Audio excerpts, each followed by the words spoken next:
Olá, pessoal, tudo bem com vocês? Eu espero que sim. Hoje nós vamos falar um pouquinho sobre a pré-história do Brasil. Quando a gente estuda a pré-história na escola, geralmente a gente estuda a pré-história ou da África ou então da Ásia, da Europa, mas pouco se fala da pré-história brasileira. Então hoje nós vamos aprender um pouquinho que existiu sim um período conhecido como pré-cabralino, né? Por que tem esse nome? Pré, quer dizer que vem antes, Cabralino Cabral, que foi, teoricamente, historicamente, o primeiro português a chegar no Brasil, né? Que determinou que o Brasil, então, era território português. Então, esse período do Brasil antes da chegada de Cabral, a gente entende como uma pré-história, lembrando que a pré-história se caracteriza pelo não uso da escrita, né? Então, vamos começar.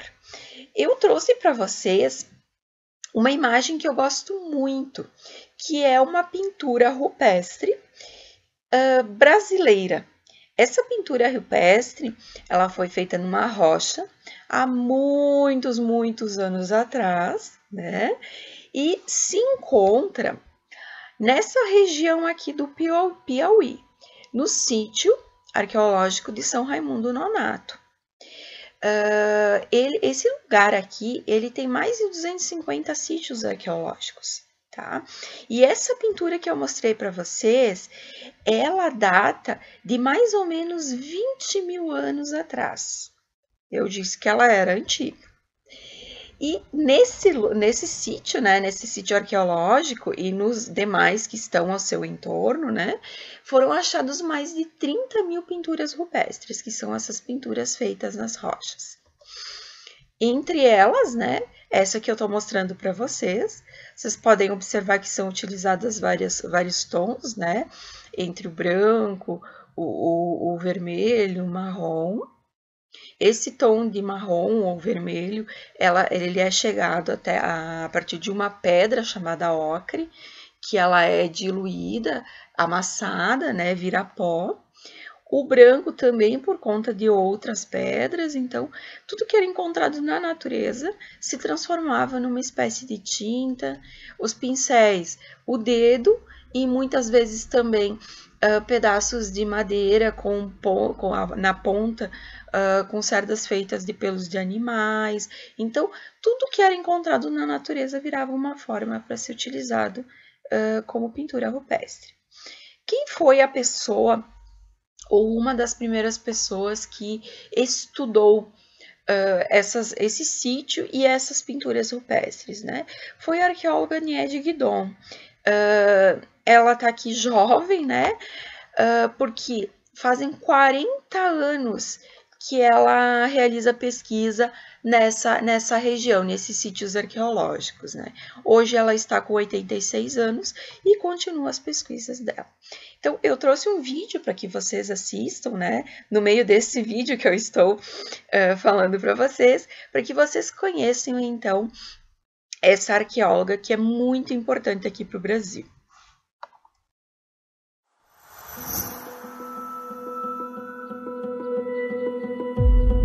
Nós temos que considerar que a arqueologia, ela trabalha com dados que estão escondidos lá debaixo da terra. Você não pode fazer uma teoria, porque amanhã pode se encontrar outra coisa que vai provar que existem coisas diferentes. Nós descobrimos, então, essas datações aqui. Estados Unidos, mesmo ano passado, eles encontraram um sítio de 130 mil anos. No Chile, nós temos um sítio de 125 mil anos. No Uruguai, de 70 mil. Aqui nós temos 110 mil.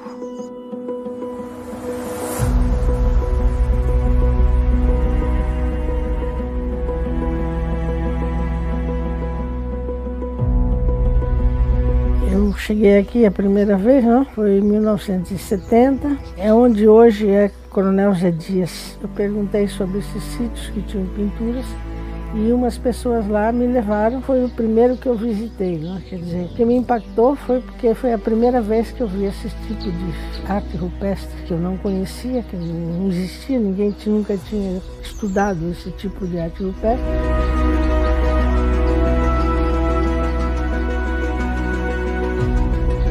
Então eu fiquei muito impressionada pela riqueza, pela diversidade das figuras, né? Mas só porque foi o primeiro, porque depois cada outro que eu fui descobrindo me dava então um impacto maior ainda.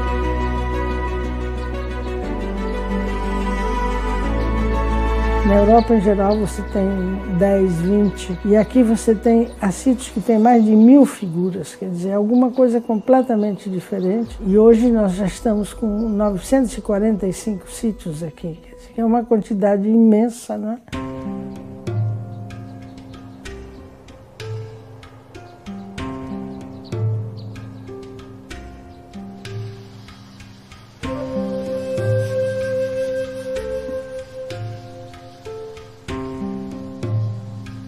Eu comecei a escavar debaixo dessas paredes pintadas. Eu vinha com os meus alunos durante as férias fazer pesquisas aqui. E quando eu voltava para Paris, eu levei os carvões das primeiras escavações que fizemos na Pedra Furada. Mandei datar no laboratório lá em Paris. Quando me mandaram o resultado, com uma datação de 28 mil anos, eu fui até o laboratório.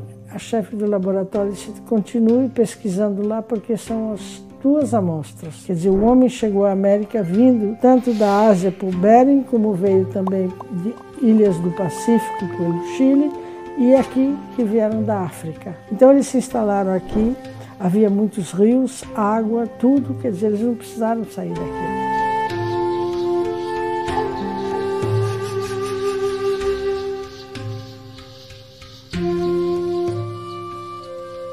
Nas pinturas rupestres você encontra cenas de cerimoniais, cenas de dança, tudo aquilo que era importante para a cultura deles. Você tem cenas de sexo, cenas de parto, cenas de luta, quer dizer, todo o histórico deles está ali. Quando eu estudei arqueologia na França, se dizia que a tecnologia dos homens pré-históricos americanos era muito primitiva, mas aqui eu descobri peças que têm uma alta tecnologia.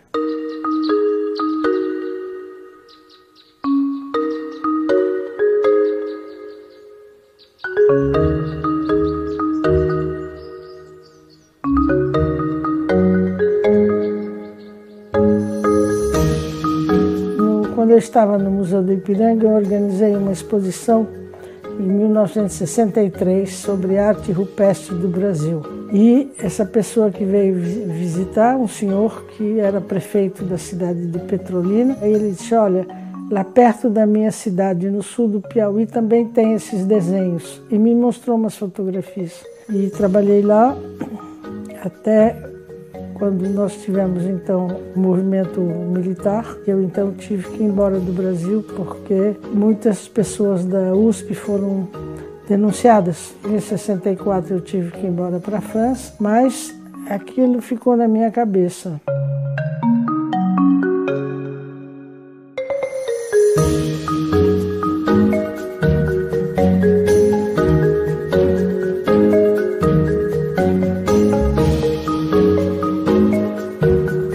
Pesquisadores que estávamos trabalhando aqui, fizemos um relatório sobre o meio ambiente, sobre a importância de manter esta região. Eu fui até Brasília para fazer então o pedido para que fosse transformado num parque nacional.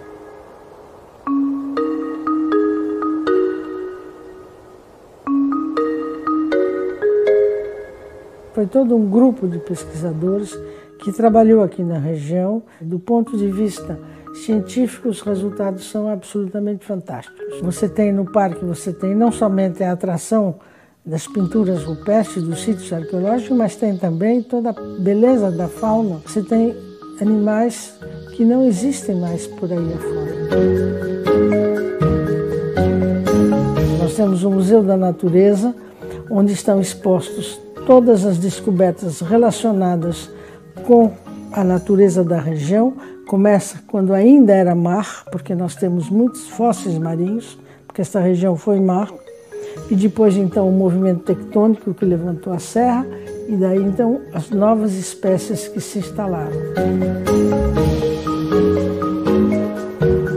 Bem, no Museu do Homem Americano nós colocamos então todos os materiais que foram descobertos, pinturas também, e começamos então pelo mais antigo, Isso foi mostrando a evolução tecnológica e cultural desses povos, até a chegada do homem branco, que acabou então com as populações originais daqui, né?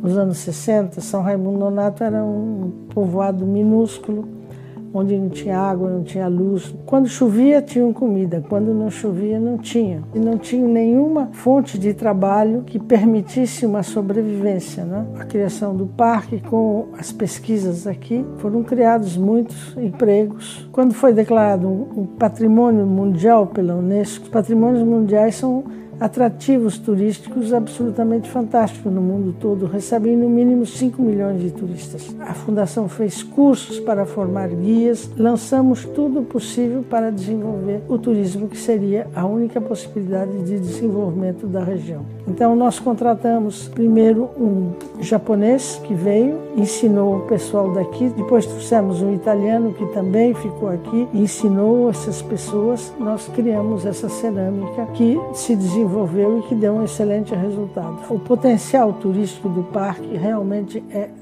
absolutamente único. Então cabe agora aos jovens e ao governo brasileiro aproveitar tudo o que foi feito, né?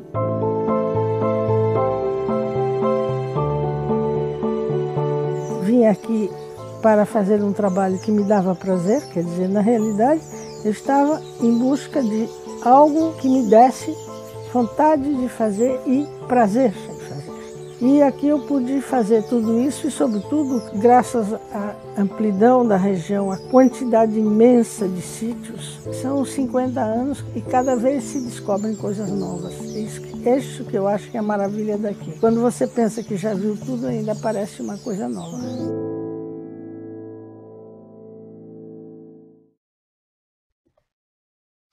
Principais sítios arqueológicos do Brasil. Não existe só o Boqueirão da Pedra Furada, lá no Piauí, tá? Existe também o da Lapa Vermelha, em Minas Gerais. Nesse local foi encontrado o crânio do que se chama a primeira brasileira, né, ou a mais antiga ossada encontrada aqui no Brasil. Foi dado o nome dela de Luzia. Lá na região da Amazônia, foi encontrado no sítio de Terra Preta, né, vários vasos, vários restos cerâmicos que são pertencentes aos indígenas daquela região. Em Mato Grosso do Sul, o sítio de Santa Helena, e vários sambaquis aqui no litoral do Rio de Janeiro, até aqui em Santa Catarina e um pouquinho aqui do Rio Grande do Sul também. Sambaquis são montes de conchas, que além de conchas tem bastante areia. Hoje a gente vai para a praia e não percebe o que seria um sambaqui, o que não seria, mas eles ainda existem.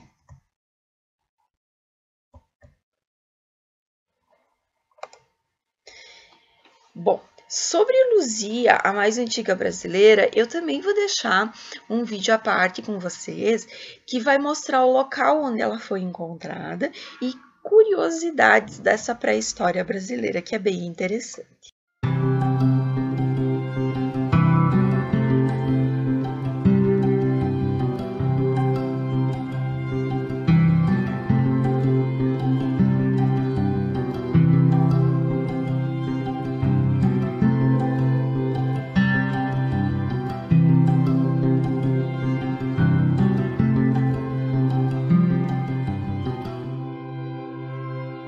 Quem viaja para Belo Horizonte e desembarca no aeroporto de Confins não faz a menor ideia de que a menos de 5 minutos da pista está um dos sítios arqueológicos mais importantes do Brasil.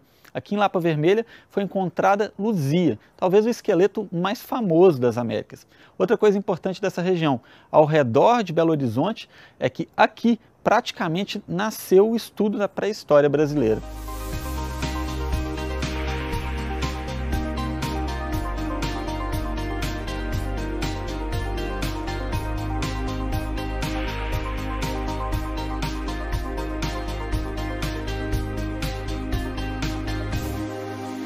As escavações começaram na década de 70, por meio de uma missão franco-brasileira, foram encontrados diversos achados e o principal foi um esqueleto feminino, que posteriormente foi batizado com o nome de Luzia. Considera-se que Luzia deve ter em torno de 11.000 a 11.300, já que ela foi encontrada de forma desconectada do ponto de vista anatômico, ou seja, várias partes do seu esqueleto foi encontrado em diversas camadas sedimentares de datações diferentes. Com milhares de anos bem morridos, Luzia virou um ícone da pré-história brasileira. Mas não é só por causa dela que a região metropolitana de BH é importante para entendermos o passado do Brasil. Outro personagem fundamental nessa história foi Peter Lund, um cientista dinamarquês. O trabalho do Lund ele é muito variado, talvez um dos pesquisadores mais incríveis da nossa história, da paleontologia, e ele começa a escavar em alguns lugares aqui da região. E talvez o sítio mais simbólico, né, mais emblemático desse trabalho é exatamente a Gruta do Sumidouro, que fica próximo ao sumidouro da lagoa e que só é possível escavar quando essa lagoa seca. E de lá foram retirados cerca de 30 esqueletos humanos. Peter Lund era um grande especialista em paleontologia, pesquisava a megafauna pleistocênica, ou seja, mamíferos de grande porte que habitaram o Brasil Central. Peter Lund, ao pesquisar uma das cavidades localizadas atualmente no Parque Estadual do Sumidouro, identificou na mesma camada restos desses animais pré-históricos junto com restos humanos, indicando uma contemporaneidade, ou seja, esses indivíduos coexistiram junto com essa megafauna extinta.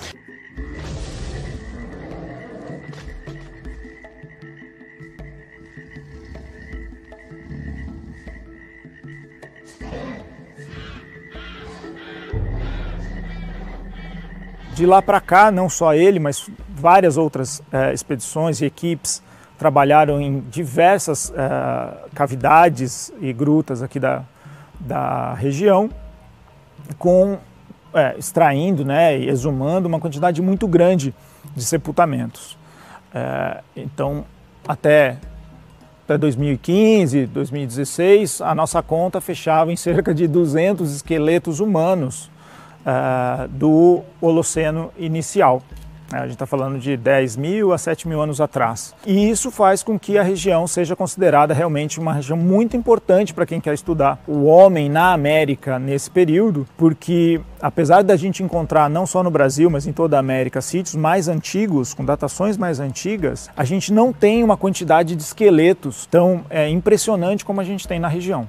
Ao longo de todo o mês de julho, os pesquisadores estão escavando aqui a Lapa do Santo, em Matozinhos. Hoje está sendo revelado o sepultamento de número 40. Eu estava conversando com o Rodrigo, que são, né, Rodrigo, 2 indivíduos, é isso? Exato. A Lapa do Santo tem poucos sepultamentos duplos, como esse caso.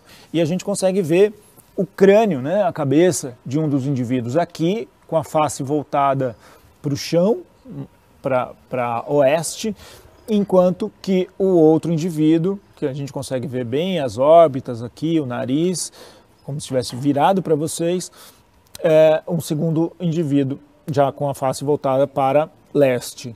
O corpo desse indivíduo, aparentemente deve vir por aqui as costas, aqui tem a bacia dele lá embaixo, uma das pernas a gente consegue ver subindo para cá, a perna esquerda, a perna direita, a coxa direita deve estar aqui embaixo, aqui é o joelho dele, esse osso é o osso da perna, né, da canela, e aqui embaixo dessa pedra encontra-se os ossos do pé desse indivíduo.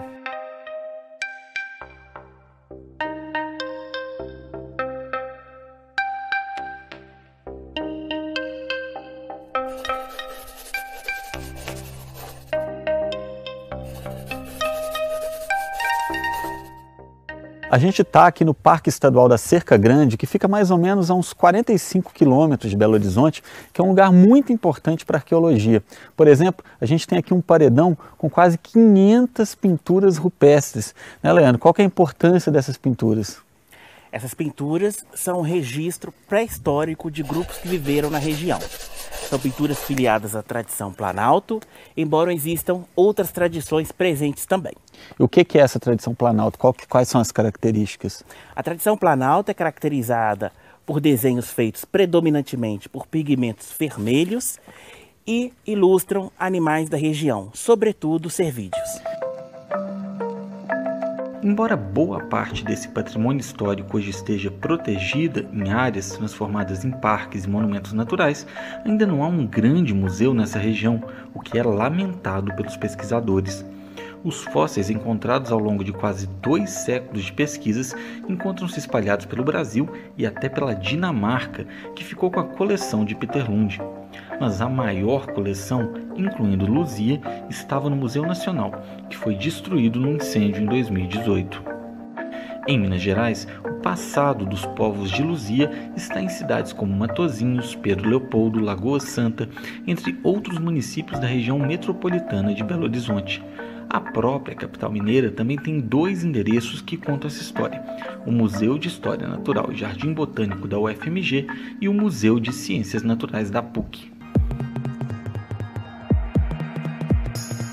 Localizado entre as cidades de Lagoa Santa e Pedro Leopoldo, o Parque Estadual do Sumidouro preserva 150 sítios arqueológicos, entre eles um grande paredão de pinturas rupestres, a gruta onde Peter Lund fez suas primeiras descobertas e também o Museu do Castelinho, uma antiga coleção particular que será reorganizada para visitação.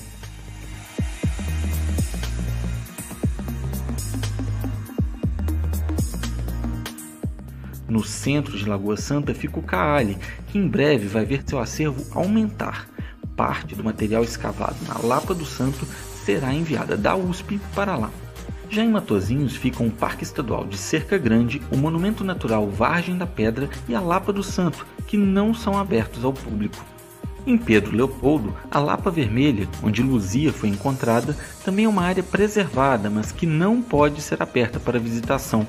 Ali, no chão da gruta, ainda há cinzas de fogueiras feitas pelo homem há milhares de anos. Enquanto lutam pela preservação e divulgação da área, os pesquisadores continuam escavando vários sítios na região metropolitana de Belo Horizonte. E muita coisa ainda pode ser descoberta.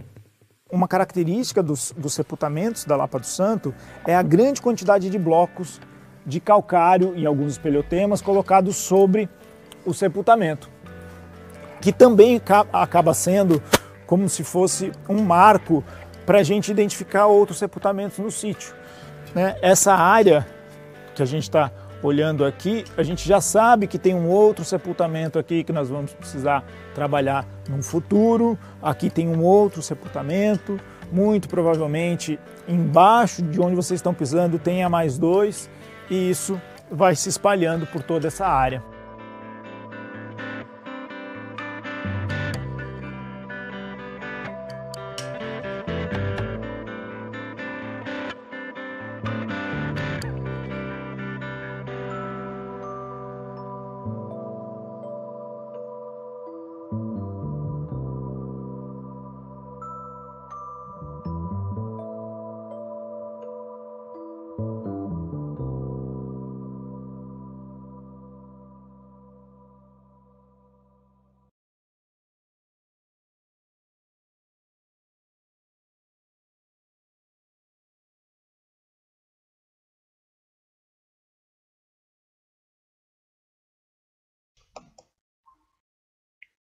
Os grupos anteriores, né, à chegada de Cabral ao Brasil, eles se dividem em 3.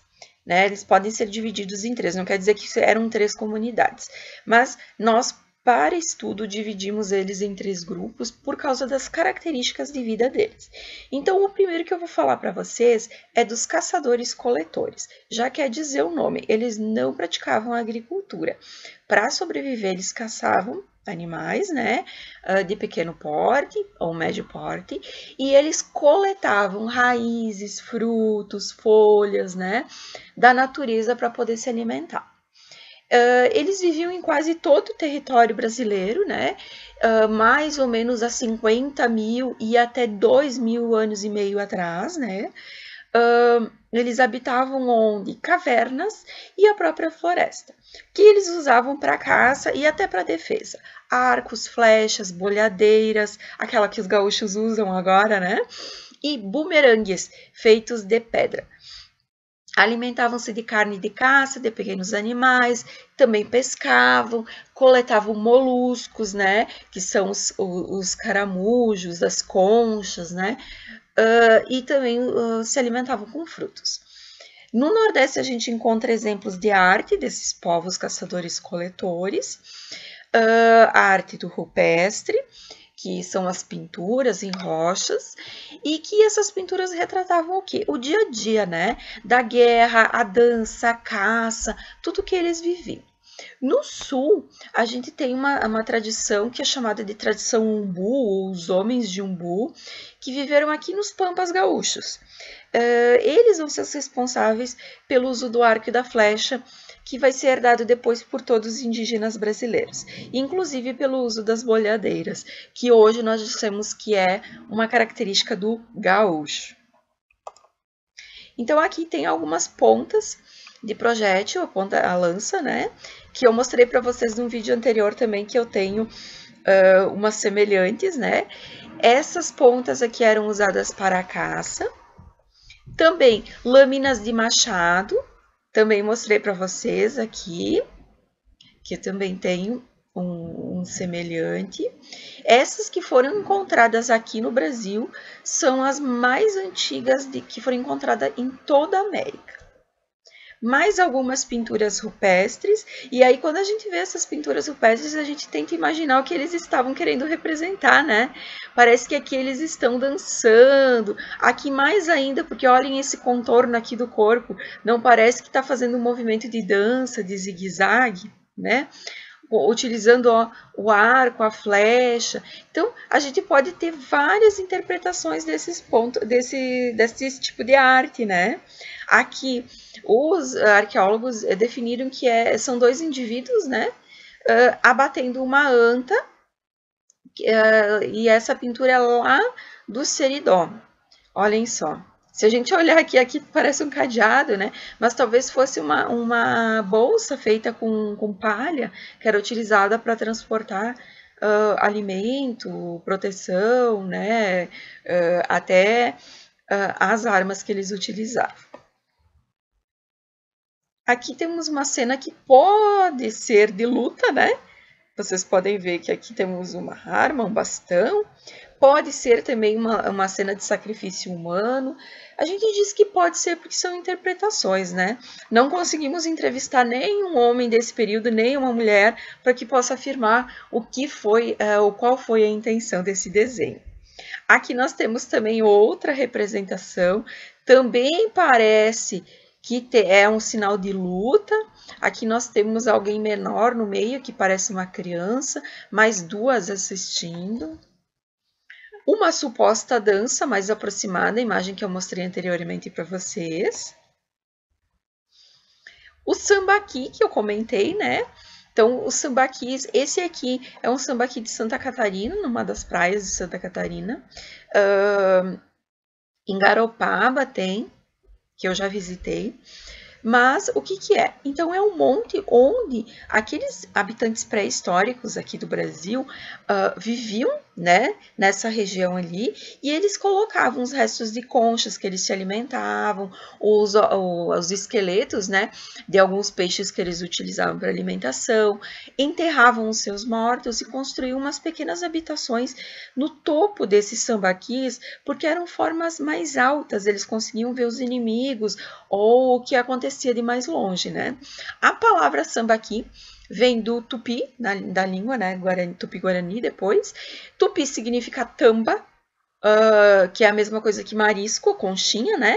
E que amontoamento. Então, monte de conchas. Como eu falei para vocês, aqui uma foto muito próxima do sambaqui de Garopaba, lá de Santa Catarina. E esse é um zoolito em forma de peixe.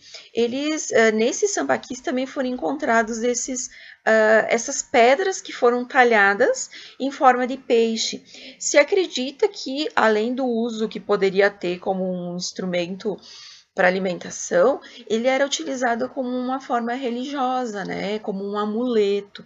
Então vejam a beleza desse isolito, os detalhes que foram utilizados e feitos nessa pedra. Também foi encontrado aqui no Brasil um esqueleto de um homem que vivia nos sambaquis, mas num sambaqui fluvial. Fluvial quer dizer o quê? Que eles fizeram esse sambaqui perto de um rio e não na praia como os anteriores. Esse esqueleto que foi encontrado foi dado o nome a ele de Luzio, justamente por causa da Luzia, que foi a primeira brasileira, né? Os arqueólogos deram esse nome a ela. E aí, como foi encontrado um homem depois, se deu o nome a ele de Luzio. Ele se alimentava com o quê? Também com moluscos, mas vocês podem ver que esse aqui é um molusco, a gente chama de lesma, né? De água de rio. Como foi encontrado o esqueleto dele? Ele tinha sinais de desgaste nos dentes, tudo leva a crer, né, que ele usava como instrumento para desfiar ou cortar, então tudo que ele cortava com os dentes, muitas vezes ainda nós, hoje com tesoura, fazemos isso também, né? A estatura dele, ele tinha 1,60 m, então, comparando com o humano adulto atualmente, ele era baixo, né? Mas tudo leva a que ele era bastante forte e musculoso. Ele também usava pedaços de ossos de animais para fazer instrumentos, né? Mas não se sabe para que ele usava. E onde ele foi encontrado? Aqui no sul de São Paulo, na cidade, na região de Cajati. O crânio dele, né? Então, esse foi o crânio dele. A partir dos estudos desse crânio é que se chegaram a essas conclusões que eu falei antes para vocês também. E que provavelmente ele tenha vindo ali da região da Melanésia, da Oceania. Aí vocês lembram que foram trabalhadas aquelas hipóteses, né, de como o ser humano chegou à América. Luzio vai ter características muito semelhantes desses habitantes que viviam ali na Oceania. Então, pode ser, né, é mais um indício que talvez esses habitantes ali da região das ilhas da Oceania tenham navegado até a América, por mais que seja muito difícil, mas é uma possibilidade. Aqui uma representação, né, desenhada de como ele seria. Então, todas as características, sim, ele caçava, mas não era só a base da alimentação dele, né? Como é que se chegou a essa conclusão? Ele tinha cáries nos dentes e só a carne não provoca cáries. Tudo leva a crer que ele também se alimentasse com frutas e tubérculos, como no caso a batata doce, que foram as que provocaram essas cáries nos dentes dele, né? Aqui o crânio dele, comparado com o crânio de Luzia. Então, o Luzio, 10 mil anos depois dos exames e das datações feitas, né, foi encontrado a 40 quilômetros do mar, em São Paulo. E aqui o crânio da Luzia, que foi encontrado, então, e depois da datação se descobriu que tinha em torno de 11,5 mil anos, né, que foi encontrado numa caverna no interior de Minas Gerais. Outros povos que existiram na nossa pré-história são chamados de agricultores. Já diz o nome, né? Eles praticavam agricultura, eles viveram mais recentemente, né? Comparando aos povos caçadores-coletores, eles viveram há 3.500 a 1.500 anos atrás. Eles já habitavam em cabanas ou casas subterrâneas, quer dizer, eles escavavam um poço, um buraco na terra e faziam um telhado para poder sobreviver, e esse costume foi utilizado muito aqui na região da Serra Gaúcha, aqui por causa do frio. A gente sabe que embaixo da terra fica mais quentinho, né? Então, os chamados bugres, né? Os índios que existiam aqui na nossa região, eles se abrigavam dessa forma e são desse grupo dos povos agricultores, né? Eles vão dar origem às tribos, né, indígenas do Brasil. E eram povos sedentários. O que quer dizer sedentário? É aquele povo que não precisa ficar mudando de um lugar para o outro quando a comida acaba, porque ele mesmo produz a sua comida. E além disso, eles produziam cerâmica. Então, o que é cerâmica? É barro cozido. E com esse barro cozido eles moldavam potes, tigelas, até urnas funerárias, que eram grandes vasos, e quando algum integrante do grupo falecia, ele era colocado dentro desse vaso e depois ele era enterrado. Aqui as urnas funerárias, que eu acabei de comentar, né? Vocês podem ver que elas são todas ornamentadas, ó, com enfeites por fora. Esses enfeites podiam ser feitos com pauzinhos, com a ponta da unha, quando a gente pressiona a ponta da unha fica a marca, né, da unha. Então, várias formas de fazer essas obras, né, de arte que os nossos indígenas daqui faziam já há em torno de 2.000, 1.500 anos atrás. Aqui são, então, as tocas que eu falei para vocês aqui da Serra Gaúcha, as tocas de bugre, para vocês observarem, aqui é uma aberta, né, foi feito um desenho aberto para vocês perceberem como era a construção. Se fazia, então, um poço, no fundo desse poço uma haste, né, várias ao redor, e era colocado um coberto de palha em cima. E tinha uma abertura para a entrada. Vocês veem que as tribos viviam juntas, né? E mais, mais próximo, então era realizada, tinha as hortas, né, os locais de agricultura. Bom, aqui nós já vamos para a Lagoa Santa, em Minas Gerais. São arqueólogos trabalhando, para vocês verem como é o trabalho de um arqueólogo. Então, observando todos os achados, com muito cuidado, né? Sempre para não estragar esses objetos de mais de 1000 anos atrás. Aqui também tem uma outra forma de trabalho do arqueólogo. Esse é um sítio de Brasília, né? Nossa capital, lá no Distrito Federal. Vocês podem ver que é feito um requadro, é escavado por quadrículas, a gente chama cada um desses quadrinhos, e ali nós temos 3 arqueólogos trabalhando. Se vocês achavam que um arqueólogo era que nem aquele cara do filme do Indiana Jones, né? Com chapéu, com bota e tal, sinto em dizer que as botas são um tanto diferentes, vocês podem observar, e que os cowboys também se vestem um tanto diferente, né? O arqueólogo do filme é um tanto diferente do arqueólogo da vida real. Aqui nós temos mais um trabalho, né, de uma arqueóloga. Ela está coletando carvões. Esses carvões foram produzidos por seres humanos que fizeram fogueiras. Onde? No Rio Taquari, entre o Rio Taquari e o Rio das Antas, aqui no Rio Grande do Sul. Vejam que tudo é fotografado, tudo é calculado. Aqui nós temos também uma referência para tamanho. Aqui depois do trabalho no campo, a gente diz trabalho de campo, que é a extração dos objetos. Esses objetos vão para laboratórios. Esse é o laboratório lá da Serra da Capivara, no Piauí, onde a arqueóloga Niede Guidon trabalha há mais de 40 anos, como eu já disse. E vocês vejam aqui que nós temos arqueólogos limpando os achados, aqui com uma escovinha de dente, ó. Essa aqui é uma haste que os dentistas usam, e aqui uma outra catalogando, fazendo os registros, né? Aqui mais uma arqueóloga mostrando o crânio. Várias pecinhas, né? O trabalho do arqueólogo no laboratório é um trabalho de montar quebra-cabeças, de muito cuidado, de muita paciência. E existiu aqui no Brasil, no Rio Grande do Sul, inclusive, megafauna. O que é megafauna? Mega é tudo que é grande. Fauna se refere a animais. Então, sabe aqueles animais grandes que a gente vê em filmes pré-históricos? Vários deles existiram aqui no Brasil também, né? Os maiores não teriam vivido mais do que 10.000 anos atrás, e teve menores que chegaram até a 4.000 anos atrás. Então, a gente tem os tigres dentes de sabre, as preguiças gigantes, né? Então, aqui tem uma representação do tigre dentes de sabre. Ele podia chegar até 350 quilos, né?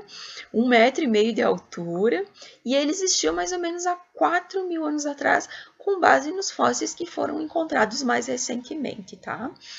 A preguiça gigante, essa aqui é uma preguiça que tem no museu e ela foi feita uma réplica, né? Vejam a comparação do tamanho aqui de uma pessoa. Podia pesar até 4.000 quilos.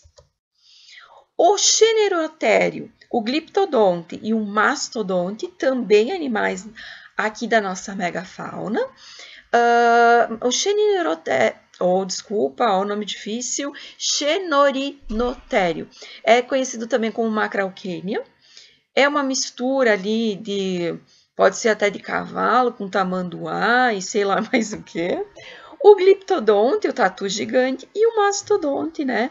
Que é aquele elefante gigante com presas muito grandes. Então, o que eu mostrei antes para vocês? Aqui tá, né, a Macrauchenia.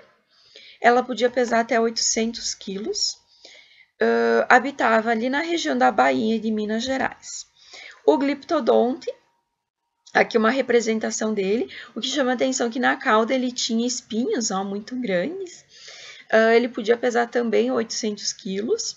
Ele foi encontrado em toda a região brasileira, inclusive aqui no Rio Grande do Sul. O Mastodonte, podendo pesar até mais de 3.000 quilos, né?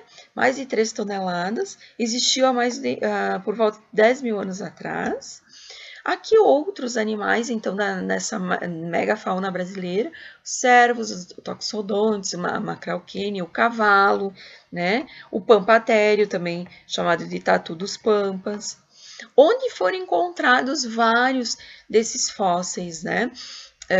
Dos animais da megafauna que existiu no Rio Grande do Sul, aqui nas barrancas do Arroio Chuí. Nessa parte aqui, que foi escavada por arqueólogos, ainda hoje é escavada, estudada por arqueólogos e que encontram vários fósseis. Aqui o trabalho de escavação. E aqui no Rio Grande do Sul, como eu falei para vocês que tinha os tatus gigantes, as preguiças gigantes, tem que ter onde eles se escondiam, onde eles se protegiam, que eram as paleotocas. Então, essas paleotocas nada mais são do que tocas gigantes, onde esses animais se protegiam das grandes chuvas, né? Se protegiam dos outros animais. Onde existem ainda hoje essas paleotocas? Onde tem esses pontinhos amarelos no mapa. Vocês podem ver que aqui no Rio Grande do Sul tem uma grande concentração. Cerca de 200 paleotocas já foram mapeadas, quer dizer, foram estudadas no Brasil. Então, elas vão ter uma entrada e elas vão ter uma galeria lateral, que é uma espécie de rota de fuga, e um refúgio mais profundo, né? Provável morador, né? Os tatus gigantes. Proteção contra quem? O dente de sabre. O dente de sabre era o predador do tatu. Então, esse super tatu, ele vai cavar abrigos, né? A entrada entre 1,5 metro e 1 metro para se proteger. Bom, pessoal, espero que vocês tenham gostado da nossa pré-história brasileira. Deixo a dica também para vocês acessarem o Museu do Rio de Janeiro, que infelizmente, né, ele foi incendiado, mas vocês podem ver o Museu Nacional ainda pela internet, fazer uma visita virtual, ver o crânio da Luzia e mais alguns resquícios da nossa pré-história brasileira. Fiquem bem, até a próxima aula!